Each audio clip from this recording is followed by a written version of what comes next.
ರಾಯಚೂರು ನಗರದ ಕನ್ನಡ ಭವನದಲ್ಲಿ ಸಾಹಿತಿ ಡಾಕ್ಟರ್ ಶರಣಯ್ಯನವರು ಬರೆದ ಅಂಬೇಡ್ಕರ್ ಅವರ ವಿಚಾರಧಾರೆಗಳು ಪುಸ್ತಕ ಲೋಕಾರ್ಪಣೆಯನ್ನು ಜಿಲ್ಲಾ ಕನ್ನಡ ಸಾಹಿತ್ಯ ಪರಿಷತ್ ವತಿಯಿಂದ ಹಮ್ಮಿಕೊಳ್ಳಲಾಗಿತ್ತು.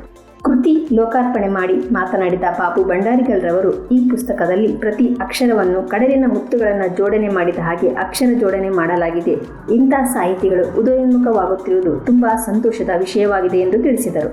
ಎಷ್ಟು ಉತ್ತಮವಾದಂಥ ಒಂದು ಮುನ್ನುಡಿಯನ್ನು ಬರೆದಿದ್ದಾರೆ ಅಂದರೆ, ಅಕ್ಷರಗಳನ್ನು ಈ ವಾಕ್ಯಗಳನ್ನು ಮುತ್ತುಗಳನ್ನು ಪೋಣಿಸಿದಂತೆ ಅತ್ಯಂತ ಉತ್ತಮವಾದಂಥ ರೀತಿಯಲ್ಲಿ ಕೃತಿ ಪರಿಚಯಕಾರರಾಗಿ ಮಾತನಾಡಿದ ನಿವೃತ್ತ ಪ್ರಾಂಶುಪಾಲ ಪರಮೇಶ್ವರ್ ಸಾಲಿಮಠ್ ಅವರು, ಈ ಕೃತಿಯು ಪ್ರಾಥಮಿಕ ಹಂತದಿಂದ ಸ್ನಾತಕೋತ್ತರ ಹಂತದವರೆಗಿನ ವಿದ್ಯಾರ್ಥಿಗಳಿಗೆ ಸಿದ್ಧಪಡಿಸಿದ ಊಟದಂತಿದೆ.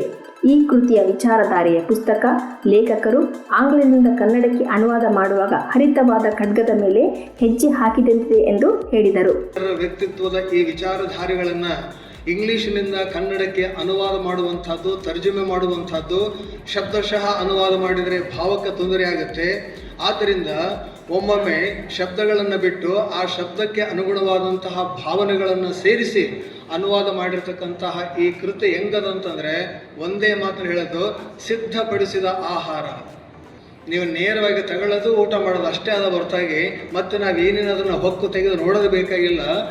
ಪ್ರಾಥಮಿಕ ಹಂತದಿಂದ ಹಿಡಿದು ಸ್ನಾತಕೋತ್ತರ ಹಂತದವರೆಗಿನ ಎಲ್ಲ ವಿದ್ಯಾರ್ಥಿಗಳಿಗೆ ಈ ಕೃತಿ ಅತ್ಯಂತ ಉಪಯುಕ್ತವಾದುದು.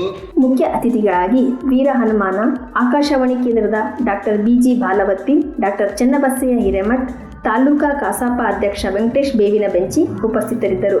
ಇದೇ ಸಂದರ್ಭದಲ್ಲಿ ನೂರಾರು ಸಾರ್ವಜನಿಕರು, ಹಿರಿಯರು, ಸಾಹಿತಿಗಳು, ಕವಿಗಳು ಮತ್ತು ಮಹಿಳೆಯರು ಸಹ ಉಪಸ್ಥಿತರಿದ್ದರು.